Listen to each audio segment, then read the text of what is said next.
সরাসরি ইডি দপ্তরে নজর রাখতে হবে, কারণ অভিষেক বন্দ্যোপাধ্যায়কে জিজ্ঞাসাবাদ চলছে ইডি দপ্তরের ভিতরে। আর বাইরে থেকে কি খবর পাচ্ছি আমরা জানবো। আমার সঙ্গে অনুপ আছে সরাসরি। অনুপ, বেশ মোটাসোটা একটা প্রশ্নের বাঞ্চ তৈরি করা আছে ভিতরে, 60টি প্রশ্ন। এই 60টি প্রশ্ন, যে প্রশ্নের উত্তরগুলো পেলে তদন্তকারীরা অনেকটা এগিয়ে যেতে পারবেন তদন্তে। কি সেই প্রশ্ন, ভিতর থেকে কি খবর পাওয়া যাচ্ছে, সেই প্রশ্নের উত্তর দিচ্ছেন অভিষেক, সহযোগিতা করছেন?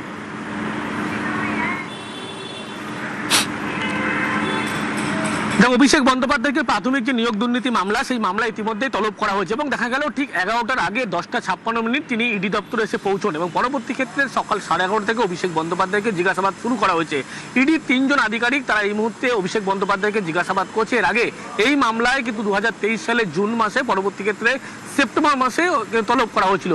পরপর তিনি দুবার হাজিরা দিয়েছিলেন এবং পরবর্তী ক্ষেত্রে লক্ষ্য করে জুন মাসের পরে 1200 পাতার বেশি কিন্তু নথি তিনি পাঠিয়েছিলেন।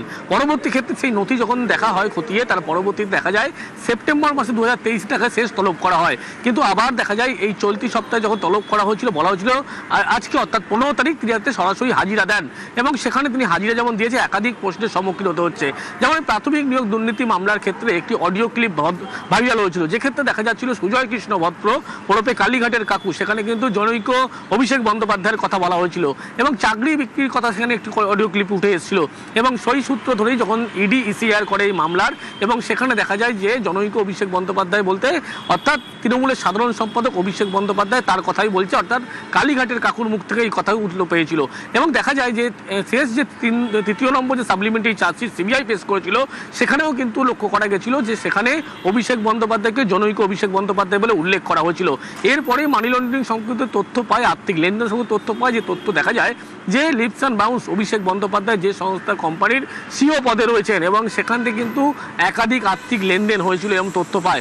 এই যুগে যখন তল্লাশিও একাধিকবার করা হয়েছিল, পরবর্তী ক্ষেত্রে দীর্ঘ জিজ্ঞাসাবাদ যেমন করা হয়েছে এবং আজকে জিজ্ঞাসাবাদ মূলত 12 পাতার একটি প্রশ্নের তালিকা তৈরি করা হয়েছে। আজকের প্রসঙ্গে একটু জানতে চাইবো, এর আগেও তাকে জিজ্ঞাসাবাদ করা হয়েছে, আজ যে 12 পাতার সেট অফ কোশ্চেন্স নিয়ে তদন্তকারীরা ভিতরে অপেক্ষা করছিলেন অভিষেক বন্দ্যোপাধ্যায়ের জন্য। অভিষেক বন্দ্যোপাধ্যায় 11:04 আগে ভিতরে পৌঁছেছেন, তো 11টাতেই টাইম দেওয়া ছিল। সেই সেট অফ কোশ্চেন্স কি জানতে চাইবেন আজ তদন্তকারীরা, বা জানতে চাইছেন এখন ভিতরে?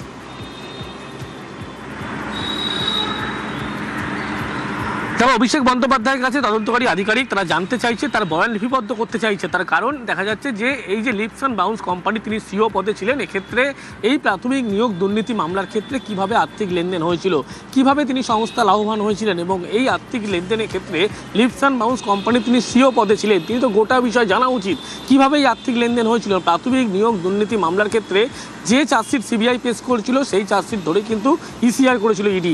এবং এক্ষেত্রে জনৈক অভিষেক বন্দ্যোপাধ্যায় বলতে কাকে বোঝাতে চাইছেন, এবং বলা হচ্ছে কালীঘাটের কাকু অর্থাৎ সুজয় কৃষ্ণ ভদ্র, যার কিন্তু বলা হচ্ছে যে তার সাহেবের কথা বলা হয়েছিল ভিডিও ক্লিপে, এবং সেক্ষেত্রে চাকরির একাধিক দুর্নীতির কথা উঠে এসেছিল অডিও ক্লিপে। এবং এক্ষেত্রে সুজয় কৃষ্ণ ভদ্রকে তিনি চিনতেন কিনা, এবং লিপস অ্যান্ড বাউন্স কোম্পানিতে তিনি যখন ছিলেন সেক্ষেত্রে কিভাবে এই প্রাথমিক নিয়োগ দুর্নীতি মামলার ক্ষেত্রে তার নাম উঠে আসে, এক্ষেত্রে তিনি কীভাবে লাভজনক হয়েছিলেন এবং কোন কোন অঙ্কের কোনো প্রভাবশালী যোগ মারফত এবং প্রাথমিক নিয়োগ প্রভাব খাটিয়ে, যেহেতু তিনি দলের সাধারণ সম্পাদক ছিলেন এবং একজন সাংসদ, সেক্ষেত্রে প্রভাব খাটিয়ে কি এখানে লাভজনক তিনি হয়েছিলেন। এবং একাধিক এই সংস্থার সঙ্গে যে সমস্ত যোগ সাজিশ উঠে এসেছিল, সেই সূত্র ধরেই অভিষেক বন্দ্যোপাধ্যায়কে আজকে জিজ্ঞাসাবাদ করা হচ্ছে এবং অভিষেক বন্দ্যোপাধ্যায়কে জিজ্ঞাসাবাদে আজকে দীর্ঘ সময় লাগবে এমনটাই জানতে পারে। তার কারণ Abhishek Bandyopadhyay lips and bounce কোম্পানির তিনি সিও পদে যখন ছিলেন, তখনই কিন্তু প্রাথমিক নিয়োগ দুর্নীতি মামলার ক্ষেত্রে এই ঘটনা প্রকাশ্যে এসেছিল এবং দেখা যাচ্ছে একাধিক যে আর্থিক লেনদেন সম্পর্কিত তথ্য উঠে এসেছিল। পরবর্তী ক্ষেত্রে যখন অভিষেক বন্দ্যোপাধ্যায় তিনি জিজ্ঞাসাবাদের সম্মুখীন, তিনি কিন্তু সহযোগিতা করেছিলেন এমনটা জানা গেছিল। এবং আজকে অভিষেক বন্দ্যোপাধ্যায়কে সবেমাত্র জিজ্ঞাসাবাদ শুরু করা হয়েছে এবং দীর্ঘ সময় যাওয়ার পরবর্তী ক্ষেত্রে বোঝা যাবে যে অভিষেক বন্দ্যোপাধ্যায় তদন্তে কতটা সহযোগিতা করছে। যেহেতু 3 জন তদন্তকারী আধিকারিক যারা আগেও জিজ্ঞাসাবাদ করেছিল অভিষেক বন্দ্যোপাধ্যায়কে এই মামলায়, অভিষেক বন্দ্যোপাধ্যায় বাবা মাকে জিজ্ঞাসাবাদ করেছিল এবং তারাই কিন্তু আজকে অভিষেক বন্দ্যোপাধ্যায়কে লিপস অ্যান্ড বাউন্স কোম্পানির তিনি সিও পদে ছিলেন এই গোটা বিষয় নিয়ে প্রথমে তাকে প্রশ্ন রাখা হচ্ছে। তার পরবর্তী ক্ষেত্রে কালীঘাটের কাকু থেকে সুজয় কৃষ্ণ ভদ্র, এরা কার সঙ্গে কীভাবে যোগ সাজিশ, তারা কীভাবে পরিচিত হয়েছিল, এবং জৈনক অভিষেক বন্দ্যোপাধ্যায় বলতে সেক্ষেত্রে দলের সাধারণ সম্পাদক অভিষেক বন্দ্যোপাধ্যায়ের কথা বলছে কিনা, এই সমস্ত একাধিক প্রশ্নের সম্মুখীন যেমন তারা হবে। এবং একাধিক অ্যাকাউন্ট সম্পর্কে তথ্য পেয়েছিল, 1200 পাতার নথি পাঠিয়েছিল, সেই সমস্ত নথি দেখিয়ে অভিষেক বন্দ্যোপাধ্যায়কে আজকে ইতিমধ্যে জিজ্ঞাসাবাদ প্রক্রিয়া শুরু করা হয়েছে। ধন্যবাদ অনুপ, আমাদের নজর থাকবে। এবং আজ যে ইডি তাকে ডেকে পাঠিয়েছে এই নিয়োগ দুর্নীতি মামলায়, লিপস অ্যান্ড বাউন্সের নাম ওঠে। এরপর সুজয় কৃষ্ণ ভদ্র ওরফে কালীঘাটের কাকুর অডিও, যে অডিওতে জনৈক অভিষেকের নাম আসে।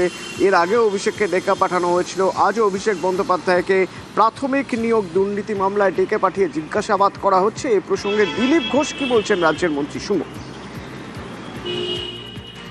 যেখানে যত দুর্নীতি হয়েছে পশ্চিমবাংলায় নিচ থেকে উপর অব্দি সব জায়গায় ওনাদের হাত আছে, পার্টির হাইকমান্ডের হাত, সব সুবিধা ওনারা নিয়েছেন। নাহলে বন্ধ করেননি কেন? সব জানতেন। নেতারা দিনের পর দিন জেলে যাচ্ছে, ওনারা চুপ আছেন, পার্টি থেকেও বহিষ্কার করেননি। তো সেই জন্য সমর্থন তো ছিলই সব জায়গায়। যেমন যেমন তথ্য আসবে আইন সেরকমভাবে এগোবে। একরকম সাঁড়াশি চাপে পড়ে রয়েছেন অভিষেক বন্দ্যোপাধ্যায়। তার কারণ গতকাল আমরা দেখেছিলাম যে ভবানী ভবনে সিআইডি দেখেছিল জাল সই কাণ্ডে, এবং আজ দেখা গেল ইডি দেখেছে কি না প্রাথমিক নিয়োগ দুর্নীতির বিষয়ে জানতে। আবার আগামীকাল আবার তাকে ভবানী ভবনে যেতে হবে, তার কারণ সেখানে তাকে ডেকে পাঠানো হয়েছে তার ডিজে মন্তব্যের বিষয়ে যে তদন্ত, সেই তদন্তে সাহায্য করতে তাকে ডেকে পাঠানো হয়েছে। একের পর এক অভিযোগ, কোটি টাকার প্রতারণার অভিযোগ, জমি কেলেঙ্কারির অভিযোগ, আবার নাকি টাকা দিয়ে টিকিট বিক্রির অভিযোগ। সুমিত রায়, অভিষেক বন্দ্যোপাধ্যায়ের পিএ, তার বিরুদ্ধে এবার গ্রেপ্তারি পরোয়ানা জারি। আমার সঙ্গে অমিত রয়েছে, আরো ভালো বলতে পারবে অমিত। একেবারে সুমিত রায় এখনো অধরা, এবং সুমিত রায়ের বিরুদ্ধে কড়া পদক্ষেপ হিসেবে পশ্চিম মেদিনীপুর জেলা পুলিশের তরফে আদালতে আবেদন করা হয়েছিল। তারা অ্যারেস্ট ওয়ারেন্ট ইস্যু করতে চায় সুমিত রায়ের বিরুদ্ধে, এবং এই আবেদন করার পরই সেই আবেদন মঞ্জুর হয়েছে এমনটা আদালত সূত্রে এমনকি পশ্চিম মেদিনীপুর জেলা সূত্রে খবর। সেক্ষেত্রে সুমিত রায়ের বিরুদ্ধে গ্রেপ্তারি পরোয়ানা জারি করা হলো, এমনটাই কিন্তু আদালত সূত্রে আমরা জানতে পারছি। এবং একই সঙ্গে পশ্চিম মেদিনীপুর জেলা পুলিশ সূত্র থেকে দাবি করা হচ্ছে যে সুমিত রায়ের বিরুদ্ধে এবার গ্রেপ্তারি পরোয়ানা জারি করা হয়েছে। ধন্যবাদ।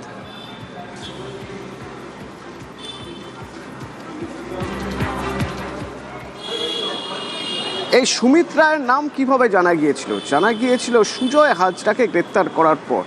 প্রাক্তন তৃণমূল বিধায়ক সুজয় হাজরা যে পরিমাণ জমি জালিয়াতি করেছে তার তদন্ত করতে গিয়ে তদন্তকারীদের চোখ একেবারে কপালে। মেদিনীপুরে মৌজার পর মৌজা জমি চুরি হয়ে গেছে, জাস্ট চুরি হয়ে গেছে। চরিত্র বদল করা হয়েছে জমির প্রায় 300 একর। শোভন আছে আমার সঙ্গে। শোভন, সুজয় হাজরা এই যে প্রায় 300 একর জমির চরিত্র বদল করে ফেলল, একরকম জমি হাঙর বলা যেতে পারে। এতদিন ধরে এই কাজ করে এসেছে, সত্যি তো কতদিন ধরে? প্রথমে আগে সেটা জানতে চাইবো শোভনের থেকে। শোভন, কতদিন ধরে এই কাজ করে আসছে এবং কিভাবে করে আসছে?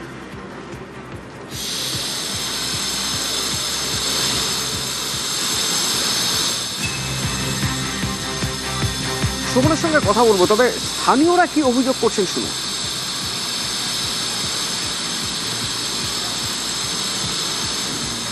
এই জায়গা সরকার ল্যান্ড বলে আমরা জানি। আমরা এই জায়গার দখলে ছিলাম, তো আমরাও চেয়েছিলাম যে এই জায়গার কিছু না কিছু পেপার করব। খবর পাচ্ছি যে এগুলো সরকারি জমি, এগুলো পেপার হবে না।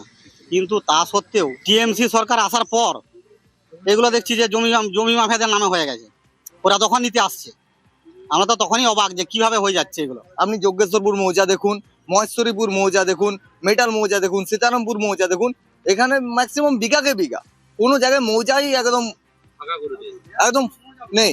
জমি মাফিয়া বাইরে থেকে আসছে, কিছু রাজনৈতিক পলিটিক্যাল লোক আছে, লোকাল লোকও ইনভলভ আছে। যাদের জমি চলে গেছে তারা যদি জমির কাজকে যাচ্ছে, তারা দেখে দেওয়া হচ্ছে কি যে এখনই পুলিশ দিয়ে তুলে দেবো। এখান থেকে বিএলআরও ইনভলভ থেকে এসডিএলআরও ইনভলভ থেকে সব ইনভলভ আছে। আমাদের যাতে আমরা পুনরায় এই জমিগুলোকে ঘুরে পেয়ে থাকি, জমি মাফিয়ারা কেনাবেচা করেছে তারা একটু ধরা হোক, মূল তদন্ত করা হোক।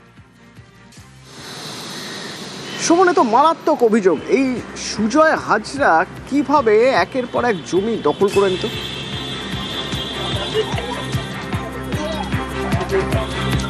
হ্যাঁ দেখো অতটা, যেটা গ্রামবাসীদের কাছ থেকে আমরা জানতে পারছি, যে আমরা যখন সরেজমিনে খতিয়ে দেখতে গিয়েছিলাম, গ্রামবাসীদের অভিযোগ শুধু একটি উপায় নয়, বিভিন্ন রকম উপায় অবলম্বন করেই কিন্তু এই যে জমি জালিয়াতি, সেই জমি জালিয়াতি করা হতো।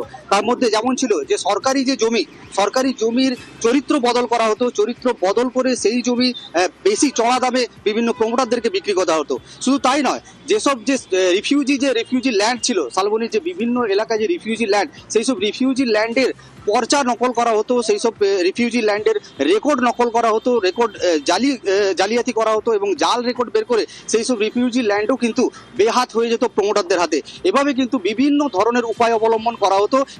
এই প্রায় 300 একর যে জমির কথা বলা হচ্ছে, সেই জমি বিভিন্ন উপায়ে তারা বিভিন্ন প্রমোটার এবং কোম্পানিদেরকে দিয়ে দিত বেশি চড়া দামে। এবং শুধু তাই নয়, যেসব মানুষরা দীর্ঘ কয়েক দশক ধরে বসবাস করছে গ্রামে, তারা কিন্তু হঠাৎ করে জানতে পারতো যে তারা যে জমিতে বসবাস তো একজনের পক্ষে সম্ভব নয় সুমন, মানে সুজয় হাজরার একার পক্ষে সম্ভব নয়, তাহলে তো এটা একটা বড় নেটওয়ার্ক ছিল, বড় গ্যাং কাজ করতো।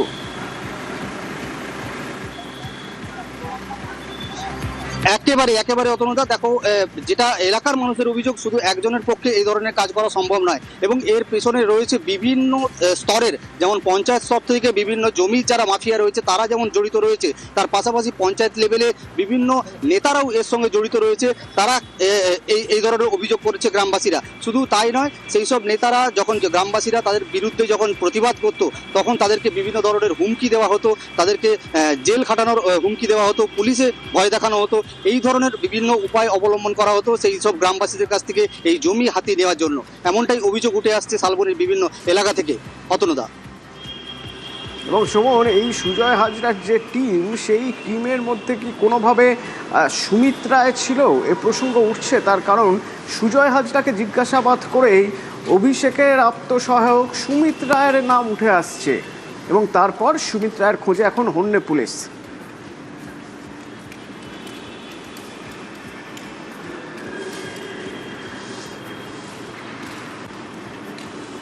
জমি কেলেঙ্কারিতে তো প্রাক্তন বিধায়ক নিজে জড়িত আছে, ব্লক সভাপতি। গরিব মানুষের জমি হাতছাড়া হয়ে গেছে, গরিব মানুষ নিজেরাও জানে না। রাস্তার সাইডে যে জমিগুলো, সেগুলো তারা বিভিন্ন ব্যবসায়ীকে বা কোম্পানিকে বিক্রি করে দিয়েছে অন্যের নামে করে, ভয় দেখিয়ে সেখান থেকে কম দামে কিনে নেওয়া হয়েছে। মাথা আছে, মাথা তো অভিষেক ব্যানার্জি বাড়ি পর্যন্ত গেছেন, মানে উনি মাথা আছেন। তো তারা ব্যবসায়ীদের কাছ থেকে টাকা খেয়ে তারা গরিব মানুষের জমি চুরি করেছে। আমার তো মনে হচ্ছে 1000 কোটি টাকার উপরে দুর্নীতি আছে। পুরোপুরি ভাবে তদন্ত চাই এবং যে সমস্ত গরিব মানুষের জমিগুলো চুরি হয়েছে তাদেরকে হাতে ফেরত দেবো, আমরা সেরকম কথা দিয়েছি।